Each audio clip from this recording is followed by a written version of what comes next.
Ismail Durkheim के समाजशास्त्रीय विचारों में सामूहिक चेतना कलेक्टिव कॉन्शियसनेस एक केंद्रीय और मौलिक अवधारणा है। यह उनके इस मुख्य प्रश्न का उत्तर देने का प्रयास करती है कि समाज कैसे व्यक्तियों के एक समूह के बावजूद भी एक एकीकृत और व्यवस्थित इकाई के रूप में कार्य करता है। सामूहिक चेतना की अवधारणा।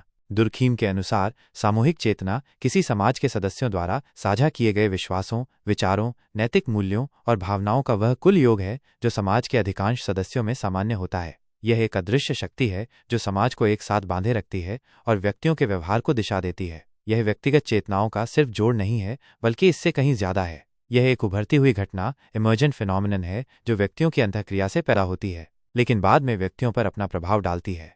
मुख्य विशेषताएं।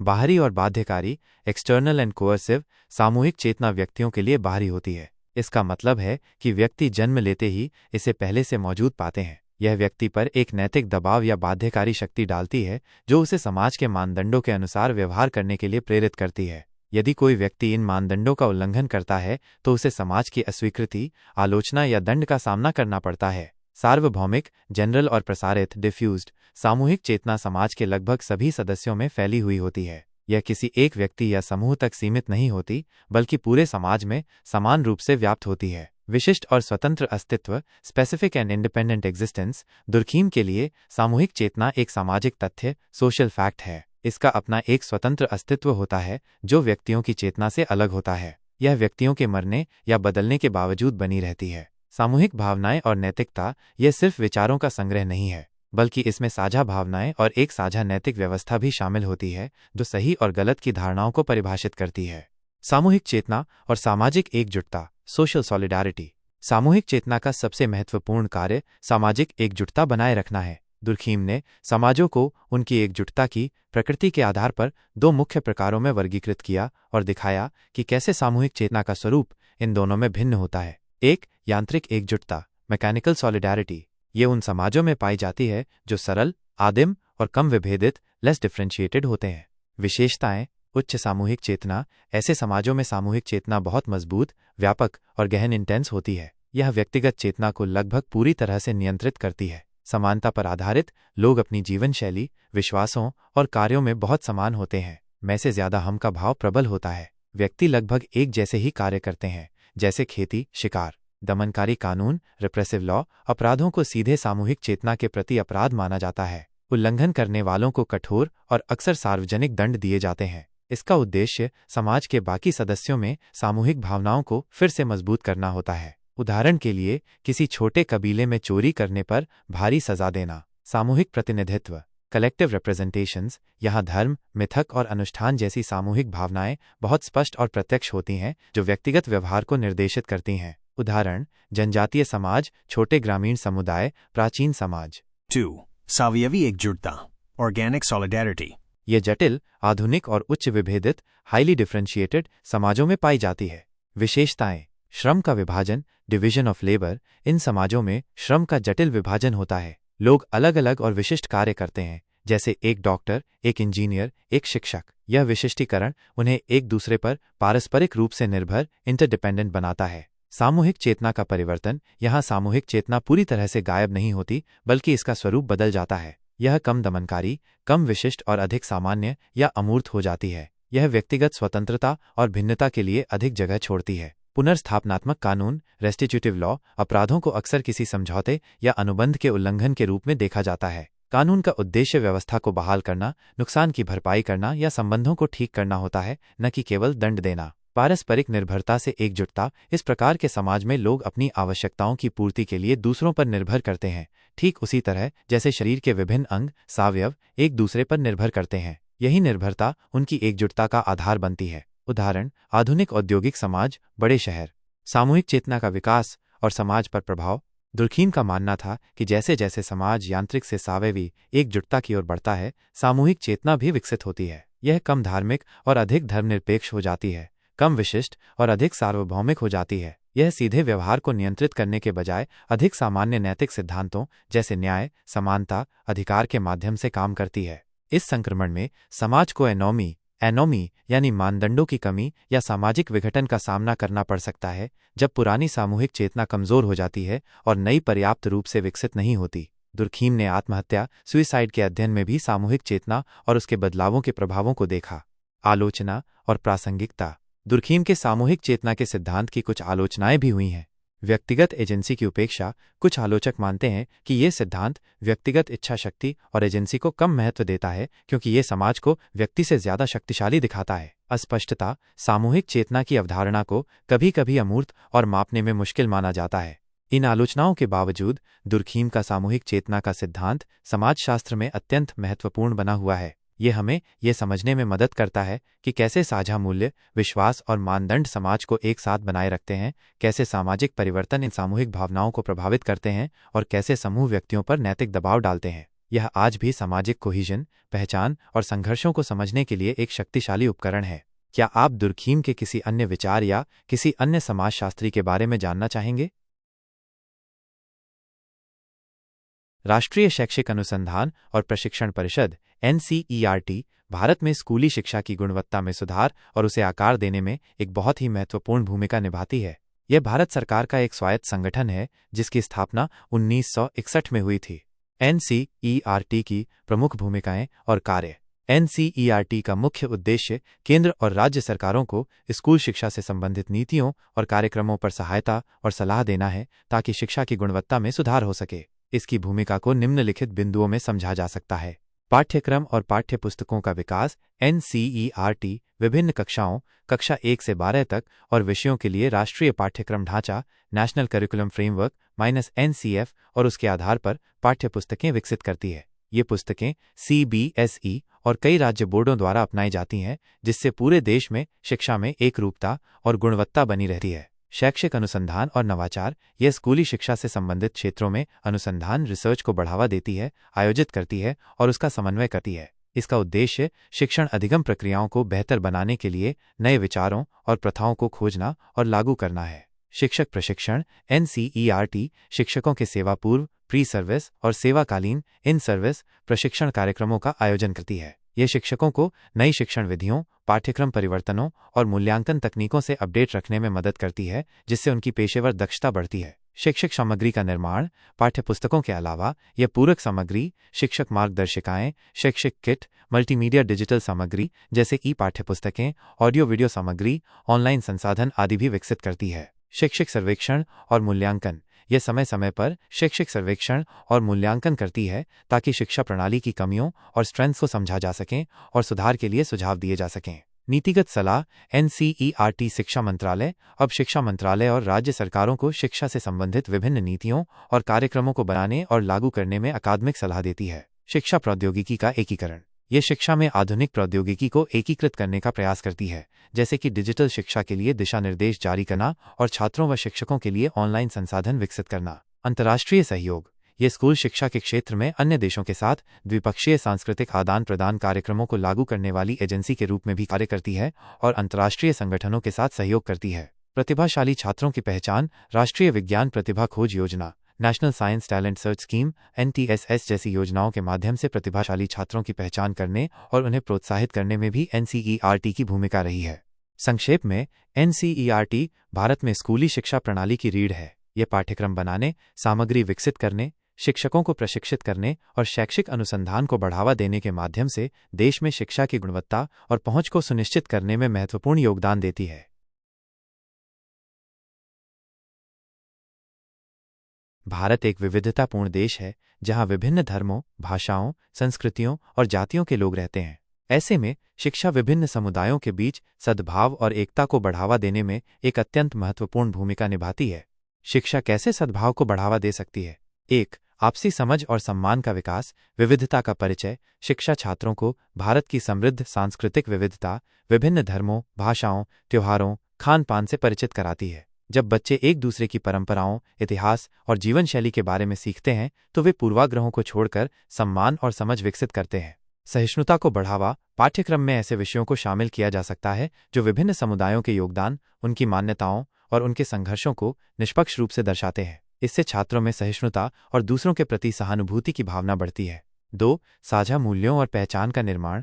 राष्ट्रीय मूल्यों का संचार। शिक्षा प्रणाली संविधान में निहित मूल्यों जैसे न्याय, स्वतंत्रता, समानता, बंधुत्व और धर्मनिरपेक्षता को इनकलकेट कर सकती है। जब सभी छात्र इन साझा राष्ट्रीय मूल्यों को समझते हैं तो वे खुद को एक बड़े भारतीय समुदाय का हिस्सा मानते हैं, न कि सिर्फ अपने विशिष्ट समूह का। राष्ट्रीय पहचान को मजबूत करना। इतिहास की पढ़ाई के माध्यम से स्वतंत्रता संग्राम के नायकों, राष्ट्रीय प्रतीकों और देश की सामूहिक उपलब्धियों से छात्रों को परिचित कराया जाता है। यह एक साझा राष्ट्रीय पहचान और गर्व की भावना पैदा करता है जो क्षेत्रीय या सांप्रदायिक पहचानों से ऊपर उठने में मदद करता है।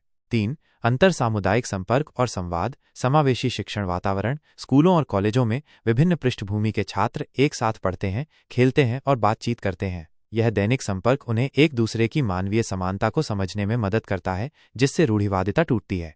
सांस्कृतिक कार्यक्रम और गतिविधियां। स्कूलों द्वारा आयोजित सांस्कृतिक उत्सव, खेलकूद प्रतियोगिताएं, वाद विवाद और समूह परियोजनाएं छात्रों को एक साथ काम करने और विभिन्न संस्कृतियों का अनुभव करने का अवसर देती हैं।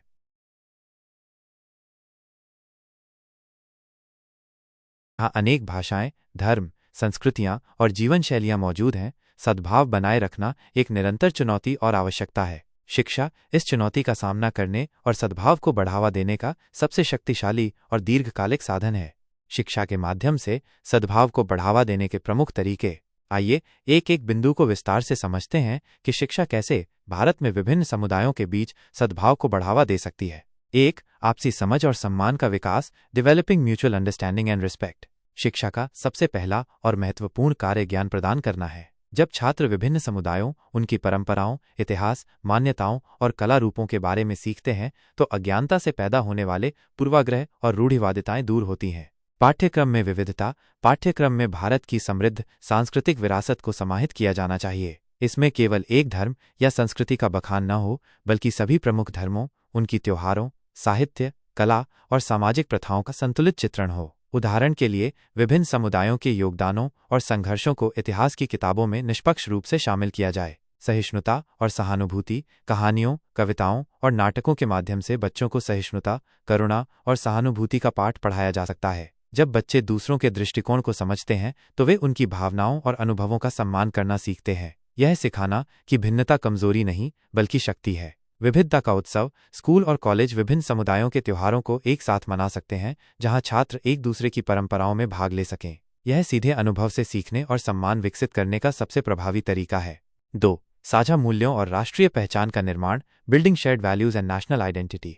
भारत एक राष्ट्र के रूप में तभी मजबूत हो सकता है जब उसके नागरिक विभिन्न पहचानों के बावजूद एक साझा राष्ट्रीय पहचान से जुड़े हों। शिक्षा इस प्रक्रिया में महत्वपूर्ण भूमिका निभाती है। संवैधानिक मूल्यों का समावेशन। भारतीय संविधान के मूल सिद्धांतों जैसे धर्मनिरपेक्षता, न्याय, समानता, स्वतंत्रता और बंधुत्व को पाठ्यक्रम का अभिन्न अंग बनाया जाना चाहिए। छात्रों को ये सिखाना चाहिए कि ये मूल्य किसी एक समुदाय के नहीं बल्कि पूरे राष्ट्र के लिए हैं।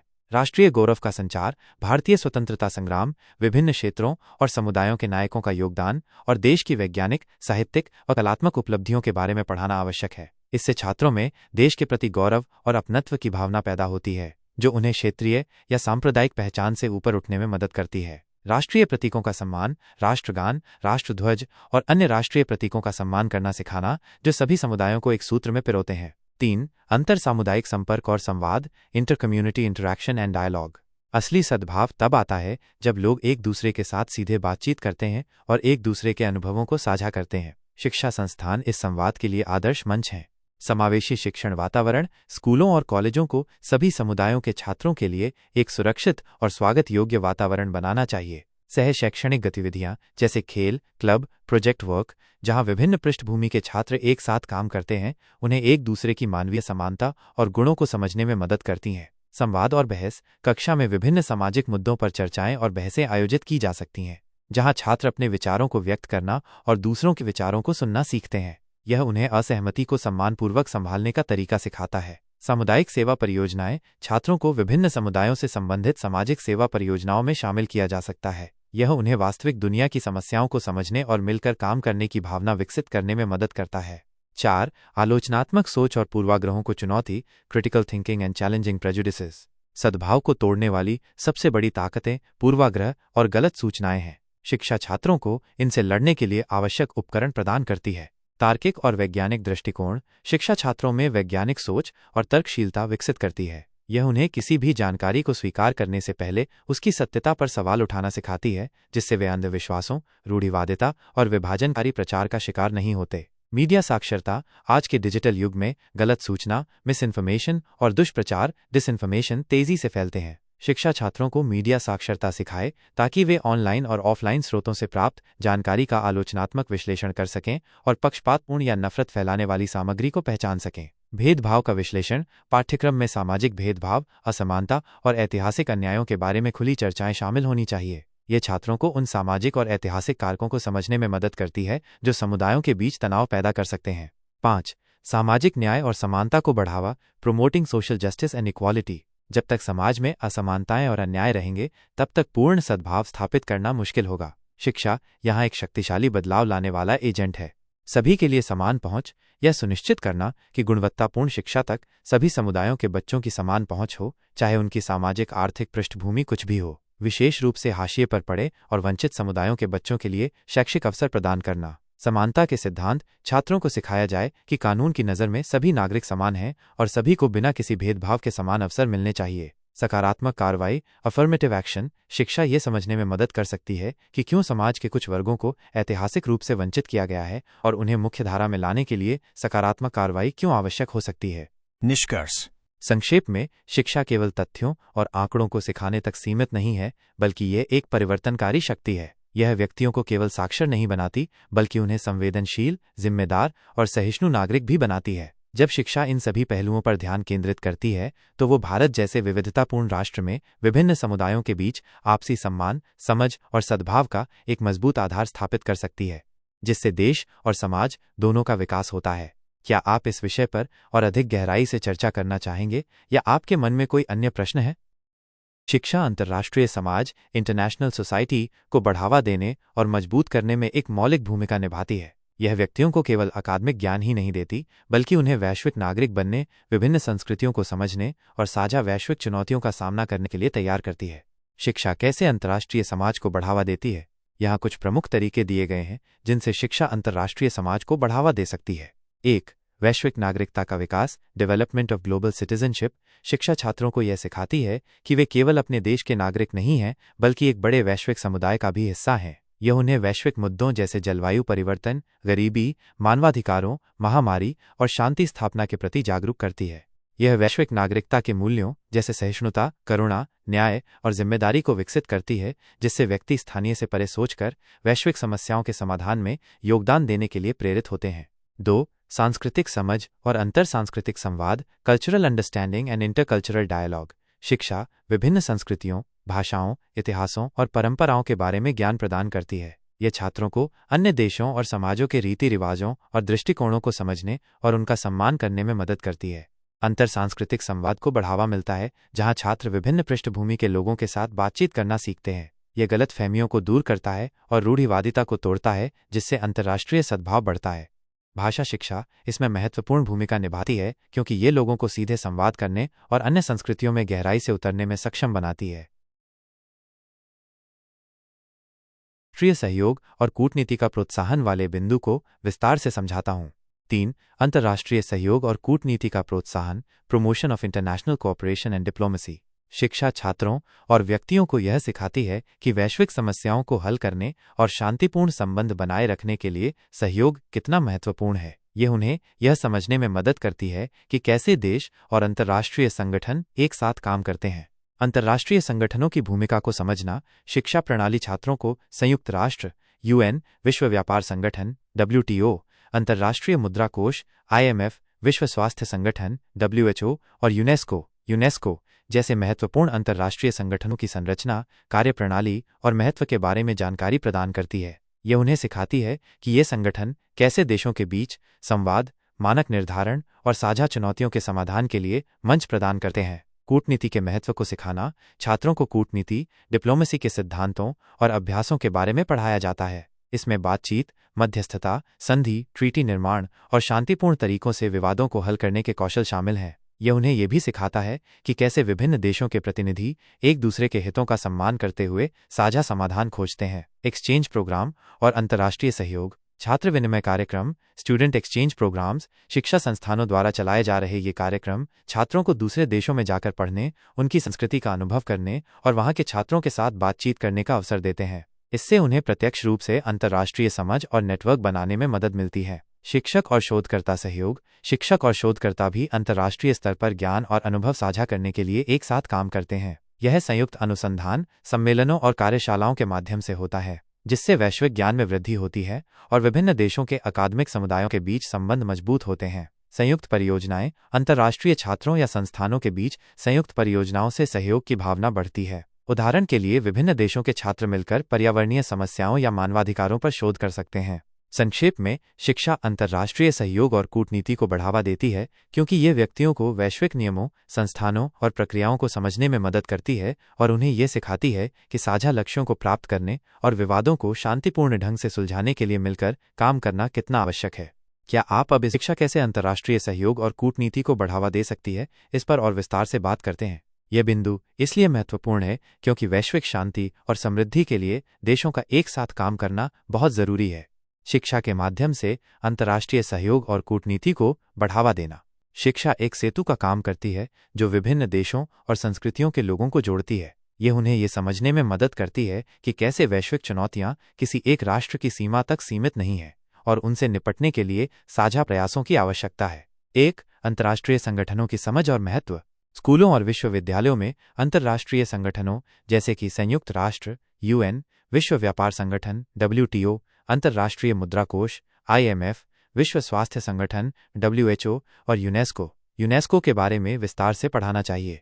संरचना और कार्यप्रणाली। छात्रों को ये सिखाया जाना चाहिए कि ये संगठन कैसे काम करते हैं, उनकी संरचना क्या है और वे विभिन्न देशों के बीच सहयोग को कैसे सुगम बनाते हैं। उदाहरण के लिए, संयुक्त राष्ट्र सुरक्षा परिषद की भूमिका या WHO कैसे वैश्विक स्वास्थ्य संकटों का समन्वय करता है। अंतर्राष्ट्रीय कानून और मानदंड। पाठ्यक्रम में अंतर्राष्ट्रीय कानूनों और मानदंडों को शामिल किया जाना चाहिए। छात्रों को ये समझना चाहिए कि देशों के बीच संबंध केवल शक्ति पर आधारित नहीं होते, बल्कि कानून, संधियों और समझौतों द्वारा भी नियंत्रित होते हैं। मानवाधिकार संधियां, पर्यावरण समझौते और व्यापार नियम इसके उदाहरण हैं। बहस और सिमुलेशन। स्कूलों और कॉलेजों में मॉडल यूनाइटेड नेशंस मन जैसे कार्यक्रम आयोजित किए जा सकते हैं। इनमें छात्र विभिन्न देशों के प्रतिनिधि बनकर अंतर्राष्ट्रीय मुद्दों पर बहस करते हैं और कूटनीतिक समाधान खोजने का प्रयास करते हैं। यह उन्हें वैश्विक मंच पर बातचीत करने, समझौता करने और नेतृत्व करने के कौशल सिखाता है। 2. कूटनीति के सिद्धांतों और अभ्यासों को सिखाना। कूटनीति ही वो कला है जिसके माध्यम से राष्ट्र शांतिपूर्ण ढंग से अपने हितों को साधते हैं और विवादों को सुलझाते हैं। शिक्षा इस कला को सीखने में मदद कर सकती है। बातचीत और मध्यस्थता कौशल। छात्रों को प्रभावी ढंग से बातचीत करने, सुनने और दूसरों के दृष्टिकोण को समझने के कौशल सिखाए जाने चाहिए। विवाद समाधान, कॉन्फ्लिक्ट रेजोल्यूशन के सिद्धांतों और मध्यस्थता की भूमिका को भी पाठ्यक्रम का हिस्सा बनाया जा सकता है। यह सिर्फ अंतर्राष्ट्रीय संबंधों में ही नहीं, बल्कि व्यक्तिगत और सामाजिक जीवन में भी मददगार होता है। बहुपक्षीय कूटनीति की समझ। छात्रों को यह समझना चाहिए कि आज की दुनिया में कूटनीति केवल द्विपक्षीय, दो देशों के बीच नहीं है, बल्कि अक्सर बहुपक्षीय मल्टीलैटरल होती है, जहां कई देश एक साथ मिलकर काम करते हैं। संयुक्त राष्ट्र और G20 जैसे मंचों पर होने वाली कूटनीति इसका बेहतरीन उदाहरण है। विभिन्न कूटनीतिक शैलियों का अध्ययन। विभिन्न देशों की कूटनीतिक शैलियों और उनके ऐतिहासिक संदर्भों का अध्ययन भी महत्वपूर्ण है। यह छात्रों को अंतर्राष्ट्रीय बातचीत में सांस्कृतिक संवेदनशीलता विकसित करने में मदद करता है। 3. शैक्षिक और सांस्कृतिक आदान प्रदान कार्यक्रमों का महत्व। प्रत्यक्ष अनुभव अक्सर सबसे प्रभावी शिक्षक होते हैं।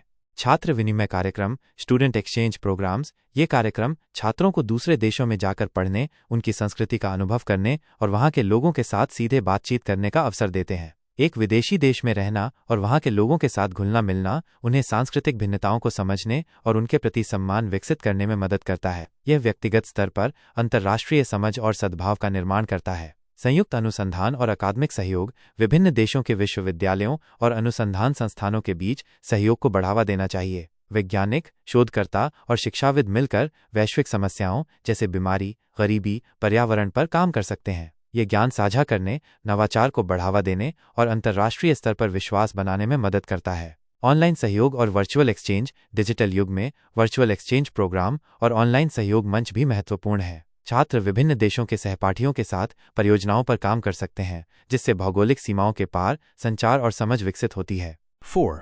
वैश्विक मुद्दों पर जागरूकता और समाधान उन्मुखी सोच।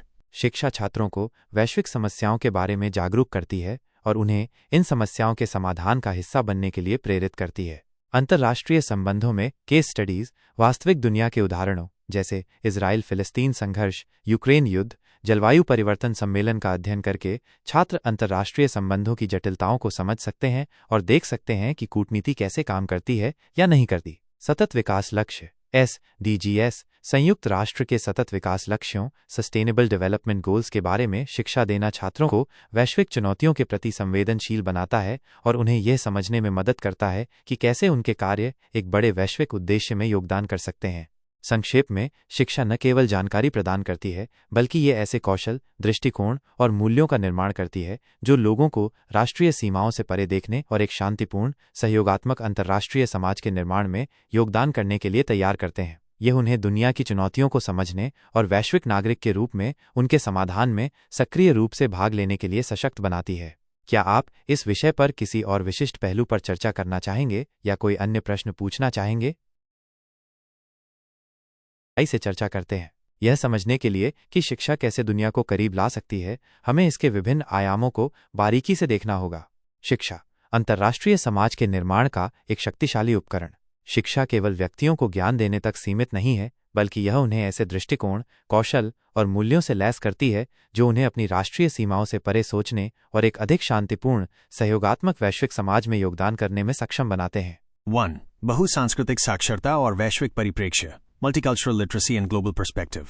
आज की दुनिया में केवल अपनी संस्कृति और इतिहास को जानना पर्याप्त नहीं है। शिक्षा को छात्रों को बहुसांस्कृतिक रूप से साक्षर बनाना चाहिए।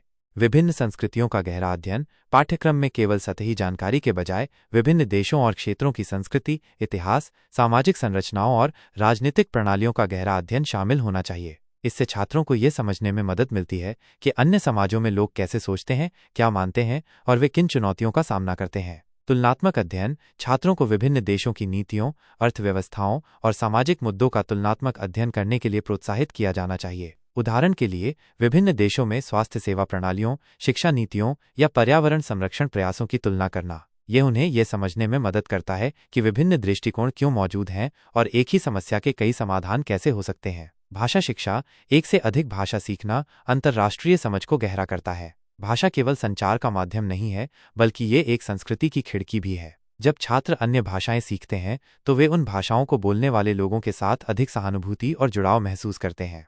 2. नैतिक और नैतिक विकास वैश्विक जिम्मेदारी ethical and moral development global responsibility. शिक्षा को छात्रों में वैश्विक नैतिकता, ग्लोबल एथिक्स और जिम्मेदारी की भावना विकसित करनी चाहिए। मानवाधिकार शिक्षा छात्रों को सार्वभौमिक मानवाधिकारों के सिद्धांतों के बारे में गहराई से शिक्षित किया जाना चाहिए। इसमें न केवल ये सिखाना शामिल है कि ये अधिकार क्या हैं, बल्कि ये भी कि उनका उल्लंघन कहाँ और क्यों होता है और हम उनकी रक्षा के लिए क्या कर सकते हैं। यह उन्हें दुनिया भर में अन्याय के प्रति संवेदनशील बनाता है। सामाजिक न्याय का प्रोत्साहन शिक्षा को सामाजिक न्याय के मुद्दों को वैश्विक स्तर पर संबोधित करना चाहिए, जैसे कि गरीबी, असमानता, शरणार्थी संकट और प्रणालीगत भेदभाव। छात्रों को इन समस्याओं के मूल कारणों को समझने और उनके समाधान के लिए काम करने के लिए प्रेरित किया जाना चाहिए। पर्यावरण चेतना और सतत विकास वैश्विक पर्यावरणीय चुनौतियां जैसे जलवायु परिवर्तन, जैव विविधता का नुकसान किसी सीमा से बंधी नहीं है। शिक्षा को छात्रों में पर्यावरणीय चेतना पैदा करनी चाहिए और उन्हें सतत विकास सस्टेनेबल डेवलपमेंट गोल्स SDGs के महत्व के बारे में सिखाना चाहिए। यह उन्हें भविष्य के लिए एक जिम्मेदार वैश्विक नागरिक बनाता है जो अपने कार्यों के वैश्विक प्रभावों को समझते हैं।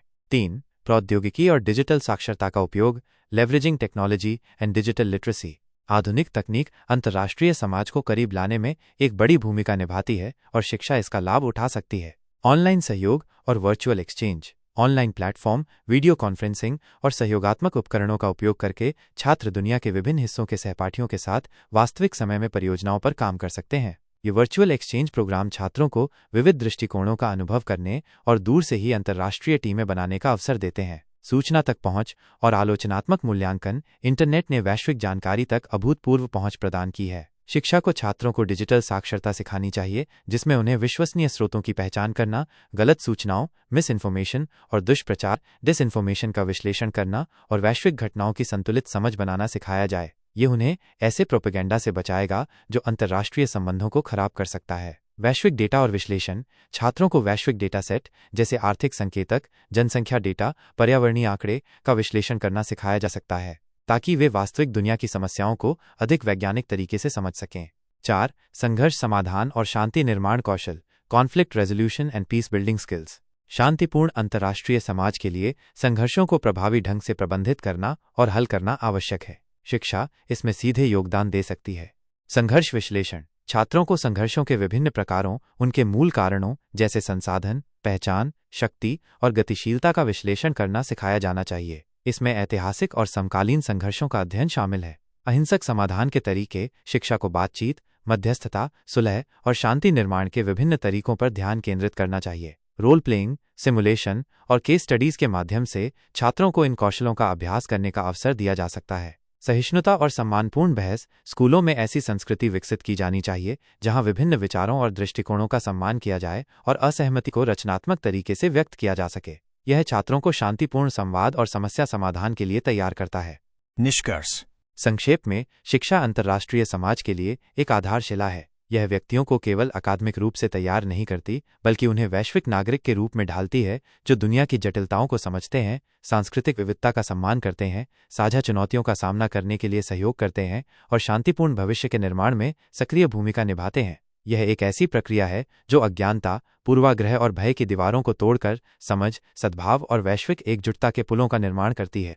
क्या आप इस विषय के किसी और विशिष्ट पहलू पर चर्चा करना चाहेंगे या कोई अन्य प्रश्न पूछना चाहेंगे? भारतीय शिक्षा प्रणाली दुनिया की सबसे बड़ी शिक्षा प्रणालियों में से एक है, जिसकी अपनी कई खूबियां और कुछ महत्वपूर्ण कमियां भी हैं। आइए इन पर विस्तार से चर्चा करते हैं। भारतीय शिक्षा प्रणाली के गुण। Advantages of Indian education system. भारतीय शिक्षा प्रणाली की कई मजबूतियां हैं जो इसे एक महत्वपूर्ण स्थान दिलाती हैं। 1. पहुंच और विशालता। Reach and scale. Vishal network. Bharat में स्कूलों, कॉलेजों और विश्वविद्यालयों का एक बहुत बड़ा नेटवर्क है जो देश के हर कोने तक शिक्षा पहुंचाने का प्रयास करता है। ग्रामीण क्षेत्रों से लेकर शहरी क्षेत्रों तक विभिन्न स्तरों पर शिक्षण संस्थान मौजूद हैं। शिक्षा का अधिकार। RTE शिक्षा का अधिकार अधिनियम राइट टू एजुकेशन एक्ट 2009 ने 6 से 14 वर्ष की आयु के बच्चों के लिए मुफ्त और अनिवार्य शिक्षा को एक मौलिक अधिकार बना दिया है, जिससे नामांकन दरों में काफ़ी वृद्धि हुई है। 2. किफ़ायती शिक्षा। Affordable education. सरकारी स्कूल और कॉलेज बहुत कम शुल्क पर शिक्षा प्रदान करते हैं, जिससे समाज के गरीब और वंचित तबके के लिए भी उच्च शिक्षा प्राप्त करना संभव हो पाता है। निजी संस्थानों की तुलना में यह एक बड़ा फायदा है।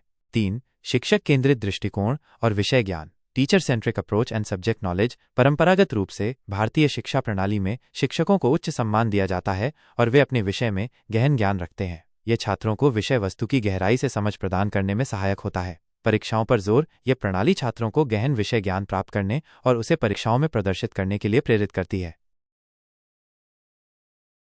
Strengths of Indian education system. भारतीय शिक्षा प्रणाली में कई ऐसी विशेषताएं हैं जो इसे मजबूत बनाती हैं।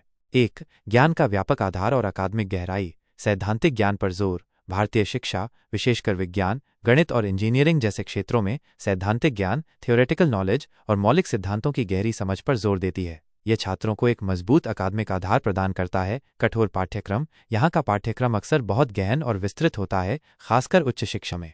इससे छात्रों को अपने विषय की व्यापक जानकारी मिलती है। प्रतिस्पर्धी माहौल। प्रवेश परीक्षाओं जैसे नीट, UPSC का अत्यधिक प्रतिस्पर्धी माहौल छात्रों को कड़ी मेहनत करने और उच्च प्रदर्शन के लिए प्रेरित करता है, जिससे मेधावी छात्र सामने आते हैं। 2. विश्व स्तर पर मान्यता प्राप्त प्रतिभा। उच्च शिक्षा में उत्कृष्टता। भारत में भारतीय प्रौद्योगिकी संस्थान IITS, भारतीय प्रबंधन संस्थान IIMS, AIIMS जैसे कुछ संस्थान विश्व स्तर पर उत्कृष्ट माने जाते हैं। ये संस्थान उच्च गुणवत्ता वाली शिक्षा प्रदान करते हैं और विश्व स्तरीय प्रतिभाएं तैयार करते हैं।